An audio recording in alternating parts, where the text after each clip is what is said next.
Hi, I'm Bill Merklein. You've seen me before, I hope. I want to do a very short demonstration for you today and tell you a little story. A few weeks ago, that would be April of 2015, I was invited out to Springfield, Illinois for a G.I. Joe convention. My host for this was Ben Conway of G.I. Joe Declassified. And what we were doing really, when I use the term we, the royal we of course, is that being out there was really to pay tribute to the passing of Gary Head. And Gary was absolutely a spectacular friend to me and brought me to the attention of the G.I. Joe community. What you see me wearing is kind of a part of a tribute to Gary. He was known as Gary Goggleheads, and I was gifted a pair of goggles from Gary's collection for coming to the show. So I just wanted to acknowledge and say, good on you, Gary. Thanks for being here for the short time that you were. While I was at the convention, I asked Josh Carlson if he could get me some clay because I was basically based at a booth. And I wanted to demonstrate something to the wonderful people who came up and expressed their gratitude to me for the things I did as a G.I. Joe sculptor that affected their lives. So of course I apologized to each one of them, and we continued on from there. So what I wanted to show you was, we got a brick of plastiline. Now plastiline is a clay that has a wax and oil base, and that is perfect for what we're going to demonstrate today. And you don't want to get into polymer clays or any other form, but get a plastiline. Get it from an art supply store.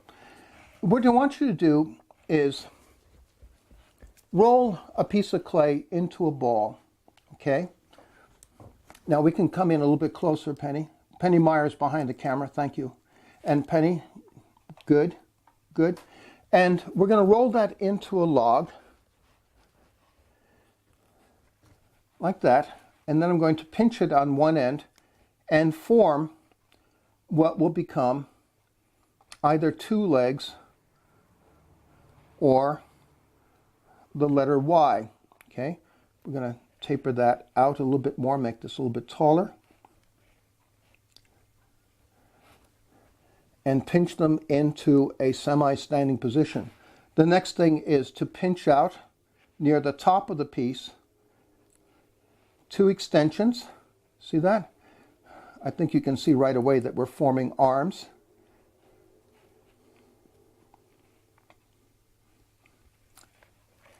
And the last is to pinch a head. Now what we have here is as anatomically correct as we're going to need. The other thing we're going to need is to pinch another piece of clay, form it into a ball, and press it out into what will be a stand. Okay, so we're going to place that on the base here and place the figure. All right, that is the most rudimentary figure of a human being you can possibly do. And what we're going to do is absolutely crucial to understanding of the human figure. And I must tell you this little story that goes along with it. As a youngster, somewhere around the age of 7, I would say, I lived across the street from Pratt Institute in Brooklyn, a very well-known art and engineering school. And being a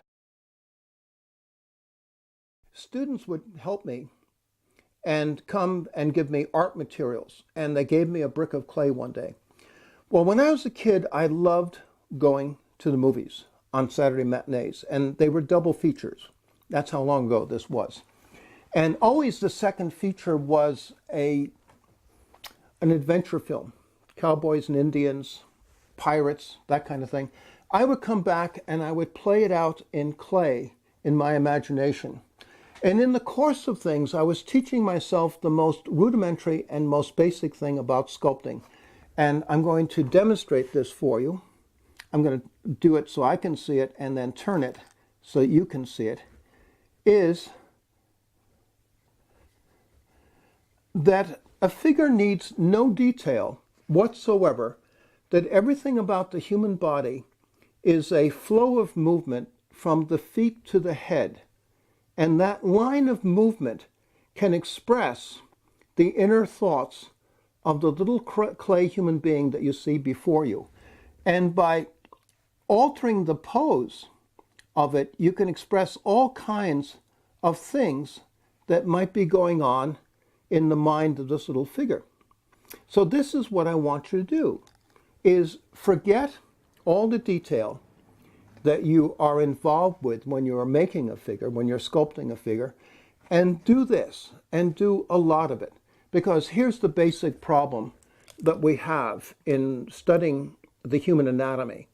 That is that in anatomy books, the components of the body are broken up. There will be pages on arms and hands, pages on legs, pages on the torso, pages on the human head, treating the human body as if it were a bunch of component parts that have to be, put together to form a human being.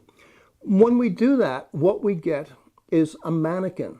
We get no sense of the incredible movement that the human body contains. We are this human machine that has been evolved into bipeds, which makes us incredibly delicate when it comes to the issue of balance, and incredibly subtle.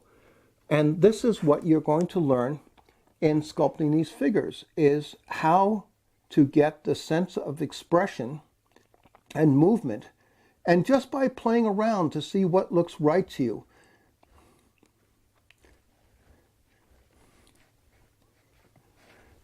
Do you have that sense as I maneuvered this clay about that there's an attitude? Oh God, and now it's got my posture. I'm sorry about that. Let me get this guy, an orthopedic surgeon, and put him up into the right place. Here, we'll have him staring up a bit. Okay? So you see how maneuverable this is, how malleable this is? This is what you will learn from doing this. You will learn the most important part of sculpting the human figure, which is simply this line of movement that goes through the body, that the human figure is always expressing itself in one way or another in some form of body language. I used to make multiples. When I was 9 years old, there was an epic film from Europe called Helen of Troy.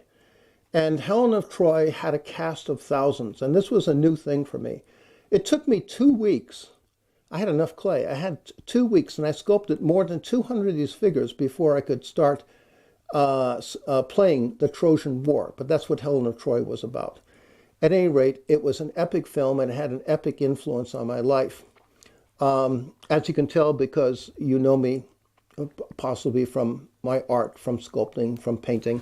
But this, I think, is the key to understanding something that is so essential if you are going to be sculpting the human figure. And even if you're sculpting abstract, you want to have this feeling of movement from one side of the piece to the other, either horizontally or vertical. Everything is unified. That's the essential thing. Everything is unified.